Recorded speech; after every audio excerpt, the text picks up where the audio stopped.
अस्सलाम वालेकुम दोस्तों, उम्मीद करता हूँ सब खैर खैरियत से होंगे और जहाँ भी होंगे खुश होंगे। बात करेंगे किंग बाबर आजम के बारे में, जिसने लंका प्रीमियर लीग में आज सेंचुरी स्कोर कर दी है और अपने नाक़दीन अपने मुखालफिन के उसने मुंह बंद करवा दिए हैं। और जिस तरह उस पर लगातार तनकीद हो रही थी कि बाबर आजम को कप्तानी से हटाया जाए, बाबर आजम का जो स्ट्राइक रेट है वो बहुत ज़्यादा कम है, लेकिन लगातार जिस तरह वो कप्तानी करते हुए आ रहे हैं और जिस तरह उसकी फॉर्म वापस आई है, तो उसने अपने नाक़दीन को अपने मुखालिफिन के मुंह चुप करवा दिए हैं। और आज जिस तरह उसने लंका प्रीमियर लीग में कोलंबो की तरफ से खेलते हुए ज़बरदस्त स्ट्राइक रेट के साथ उसने जिस तरह इनिंग खेली है और जिस तरह उसने टारगेट को चेस किया है, तो ये बहुत बड़ी बात है। और इस पे जो इंडियन मीडिया है वो बहुत ज़्यादा बाबर आजम की तारीफ़ें कर रहा है, बाबर आजम की तारीफ़ बनती है जिस तरह की वो इनिंग खेलता है और जिस तरह वो लगातार फॉर्म में आया हुआ है और जिस तरह उसने कप्तानी दिखाई है। टेस्ट में अगर बात की जाए तो उसने बेहतरीन कप्तानी दिखाई है, और अगर उसकी फॉर्म की बात की जाए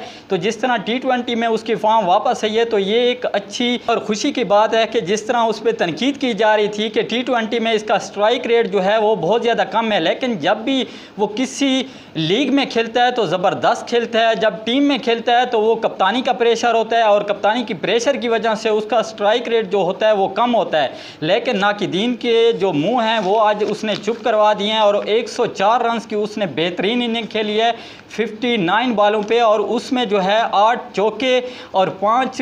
छक्के शामिल हैं और 176 के स्ट्राइक रेट से वो खेल रहा था। और जिस तरह उसने इनिंग खेली है और जिस तरह वो इनिंग को लेके चले हैं, और उनके जो कोलंबो की टीम है उनके सिर्फ और सिर्फ 4 खिलाड़ी आउट हुए हैं और 6 विकेटों से उन्होंने ये वाला मैच जीत लिया है। और पहले खेलते हुए अगर टाइटन की बात की जाए तो 188 रन उन्होंने बनाया और उनके 3 खिलाड़ी आउट हुए थे, लेकिन उनको लग रहा था कि ये जो टारगेट है हमने बहुत बड़ा टारगेट दिया है कोलंबो को, लेकिन उनको ये नहीं पता था कि कोलंबो की तरफ से किंग खेल रहा है, बाबर आजम खेल रहा है, जिसने दुनिया को हैरान कर रखा है। और पिछले कितने सालों से उसने जिस तरह रिकॉर्ड तोड़े हैं और हर उस बैट्समैन का रिकॉर्ड तोड़ा है जिसने बनाया था, और इसलिए बनाया था कि ये रिकॉर्ड कोई नहीं तोड़ेगा। लेकिन उनको ये नहीं पता था कि पाकिस्तान में एक ऐसा प्लेयर पैदा होगा, एक ऐसा प्लेयर जन्म लेगा पाकिस्तान में जो सबके रिकॉर्ड तोड़ेगा, और लगातार वो रिकॉर्ड तोड़ता हुआ आ रहा है। आज फिर उसने एक रिकॉर्ड बना डाला है, सेंचुरियन को रिकॉर्ड बना डाला है। और जो गेल है उसका अनकरीब वो ये जो रिकॉर्ड उसने बनाया हुआ है गेल उसका भी रिकॉर्ड तोड़ देगा और टॉप 2 में वो आ गया है, टॉप 2 में आ गया। और पहले नंबर पे जो गेल है उसने T20 क्रिकेट में 22 सेंचुरियां बनाई हुई हैं। और अगर बाबर आजम की बात की जाए और आज की सेंचुरी के साथ उसकी 10 सेंचुरियां हो गई हैं, और बाबर आजम वो वैध खिलाड़ी हैं जो दूसरे नंबर पे आ गए हैं। और कोहली की बात की जाए जिसको इंडिया के लोग किंग बोलते हैं, वो हमारे हिसाब से बिल्कुल किंग नहीं है, क्योंकि जो किंग होता है वो टॉप पे होता है और जो किंग नहीं होता वो बहुत ज़्यादा नीचे होता है। तो जो कोहली है उसका जो नंबर है वो 5वें नंबर पे आता है। और उसके बाद अगर क्लिंगर की बात की जाए उसकी 8 सेंचुरियाँ हैं, वार्नर की बात की जाए उसकी 8 सेंचुरियाँ हैं, और कोहली की बात की जाए जो 5वें नंबर पे पड़ा है उसकी भी 8 सेंचुरियाँ हैं। तो जो बाबर आजम है उसकी T20 में 10 सेंचुरियाँ मुकम्मल हो गई हैं। और इस तरह जो लगातार वो रिकॉर्ड बनाता हुआ आ रहा है, और पिछले मैच में भी उसने 50 स्कोर की थी। आज वाले मैच की बात की जाए उसने सेंचुरी स्कोर किया, और उनकी जो टीम है वो ज़बरदस्त खेलते हुए आखिरी जो ओवर था उसमें 14 रन रहते थे, और बाबर आजम जो था उसने छक्के मारने की कोशिश की है, लेकिन उसका स्ट्रेट पे कैच आउट हो गया है और पहली बॉल पे वो आउट हो गया है। उसके बाद 5 बॉलें रहती थी। उसके बाद नवाज़ है, और नवाज़ ने जिस तरह ज़बरदस्त उसने बैटिंग की है, उसने दूसरी बॉल पे डबल निकाला है, फिर जो तीसरी बॉल थी उस पर भी डबल निकाला है, और जो चौथी बॉल थी उस पर छक्का लगाया। और इस तरह जो 4 रन रहते थे 2 बॉलों में, तो जो नवाज़ था उसने आखिरी जो 5वीं बॉल थी उस पर चौका लगा के ये मैच अपने नाम कर दिया है, बाबर आजम के नाम कर दिया। और बाबर आजम इस मैच में प्लेयर ऑफ द मैच ठहरे हैं और ज़बरदस्त उसने इनिंग खेली है। और जो भारतीय मीडिया है, अगर विक्रांत गुप्ता की बात की जाए, भारतीय मीडिया की बात की जाए, तो वो लगातार बाबर आजम की तारीफ़ों के पुल बांध रहे हैं, क्योंकि तारीफ़ बनती है जब एक प्लेयर, क्रिकेट का प्लेयर लगातार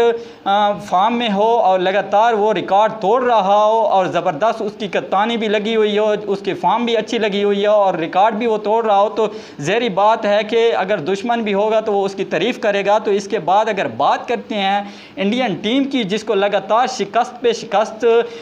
हो रही है और वेस्ट इंडीज़ ने ज़बरदस्त खेलते हुए इंडिया को दूसरे T20 में ज़बरदस्त शिकस्त दी है, और जो इंडियन मीडिया है वो अपनी टीम पे बहुत ज़्यादा बरस पड़ा है, अपने IPL की लीग पे बहुत ज़्यादा बरस पड़ा है कि ये जो लीग आपने निकाली हुई है ये किस खाते में निकाली हुई है कि अब दुनिया की बेहतरीन लीग है, दुनिया की सबसे बड़ी लीग है, लेकिन इसमें जो प्लेयर पैदा हो रहे हैं, जो प्लेयर टीम में आ रहे हैं, वो कुछ किसी खाते के भी नहीं है। जो लीग में 200-250 रन बनाते हैं, इधर वेस्ट इंडीज़ के ग्राउंडों में, वेस्ट इंडीज़ में वो गए हुए हैं, टूर पे गए हुए हैं, तो वहाँ पे उनको उनसे 150 भी मुश्किल बन रहे हैं। तो ये किस तरह की टीम है, ये किस तरह की लीग है। और इस लीग को बहुत सारे जो उनके जो जर्नलिस्ट हैं वो ये कह रहे हैं, ये मुतालबा कर रहे हैं कि इस लीग को बंद होना चाहिए, क्योंकि ये लीग सिर्फ़ और सिर्फ पैसे की लीग बन गई है और इस पर जो मैच होते हैं वो ज़्यादातर जो मैच होते हैं वो फ़िक्स होते हैं, और जब मैच फ़िक्स हो जाता है तो फिर जो खिलाड़ी जितनी भी परफॉर्मेंस देगा उसकी ज़ीरो गिनी जाएगी। तो ये बात तो उनकी सही है कि जब एक मैच खेला जाएगा दो टीमों के दरमियान, अगर वो मैच पहले से ही फ़िक्स होगा तो उसमें जो प्लेयर होगा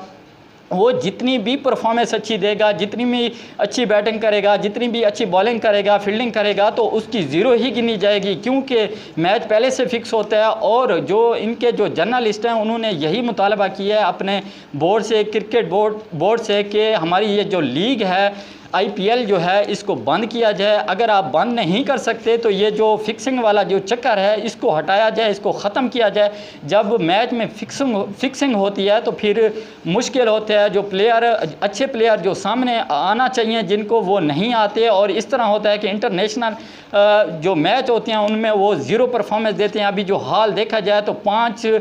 मैचों की सीरीज़ में जो वेस्ट इंडीज़ की टीम है उसको 2-0 की बढ़तरी हासिल है, और जिस तरह उन्होंने इंडियन टीम को शिकस्त दी है तो इस पे इंडियन मीडिया बहुत ज़्यादा रो रहा है, बहुत ज़्यादा वो मातम कर रहे हैं। और उनका मातम बनता है कि उनकी एक बड़ी टीम है, वो अपनी टीम पे इतना ज़्यादा इन्वेस्ट करते हैं। जितनी भी दुनिया में जो भी टीम है, अगर इंग्लैंड की बात की जाए, ऑस्ट्रेलिया की बात की जाए, तो उनसे भी सबसे ज़्यादा जो इन्वेस्ट किया जाता है वो इंडियन टीम पे किया जाता है। और इंडियन टीम जो जिनके प्लेयर को बहुत ज़बरदस्त सैलरी भी मिलती है, और उनका ये हाल हो कि उनकी जब टीम छोटी टीम के सामने इस तरह की परफॉर्मेंस देती नज़र आए तो फिर उनके जो उनके शायकीन क्रिकेट हैं तो वो तो बरसेंगे, उन पे खफा भी होंगे, उन पे लान तान भी भेजेंगे। तो ये इनकी हालत है। देखते हैं कि वो तीसरे T20 में क्या करते हैं, क्या कारकर्दगी दिखाते हैं। तो देखते हैं। अगर आपको हमारी ये वीडियो अच्छी लगे तो प्लीज़ हमारे चैनल को सब्सक्राइब कर देना और साथ ही बेल आइकन को दबा देना।